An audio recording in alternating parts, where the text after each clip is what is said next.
Have you ever stopped and asked yourself why being chosen by one particular person feels so important to you? Why does one text message make your day? Why? Why does silence make your heart sink?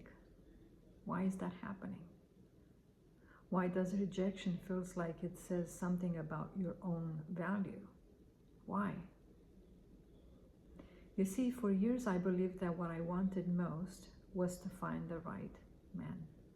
But as I began healing, I realized something that completely changed my life.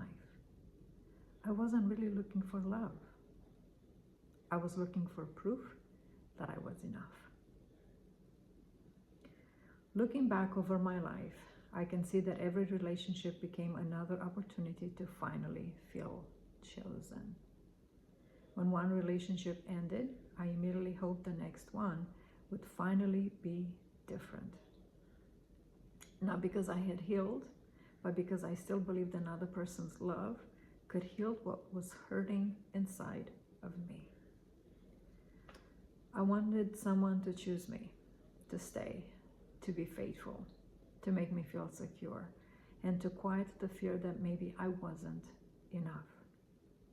That is very important. That was at the core of my heart constantly. What I didn't realize was that every relationship I entered while carrying those fears became another place where those fears followed me. Every delayed phone call felt personal. Every disagreement felt bigger than it really was. Every moment of emotional distance became a reason to question myself. My mind was constantly searching for reassurance. Looking back, I don't think I was obsessed with another person. I think I was obsessed with finding certainty. I wanted someone else's love to convince me that I was valuable. But another person cannot permanently give us what our identity has never learned to cultivate and to believe.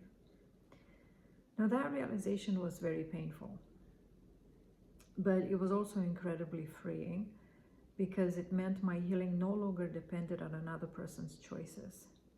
It could begin with my own. I started asking myself questions I had never asked before. Who am I if no one chooses me today? Can I still build a beautiful life? Can I still pursue my purpose? Can I still experience joy? Absolutely. Can I still become the woman I am dreaming of becoming? Oh yeah. The answer slowly became a resounding yes. Not because someone entered my life, but because I finally entered my own. I began building a life that wasn't waiting for permission to begin. I started protecting my peace and became intentional about what I allowed into my mind and heart. And this was very, very important. I will talk about it later on when it comes to the healing of your mind and of your heart. Healing didn't happen overnight. It happened one decision at a time, one boundary at a time, one peaceful morning at a time, one act of self-respect at a time, very slowly but surely. Today, I no longer believe that my greatest desire is to hear someone else say, I choose you. My greatest desire is to wake up every morning and say those words to myself. I choose to protect my peace. I choose to honor my values. I choose to build my purpose. I choose to become the woman I was created to be. I want to leave you with 3 questions. Question number 1.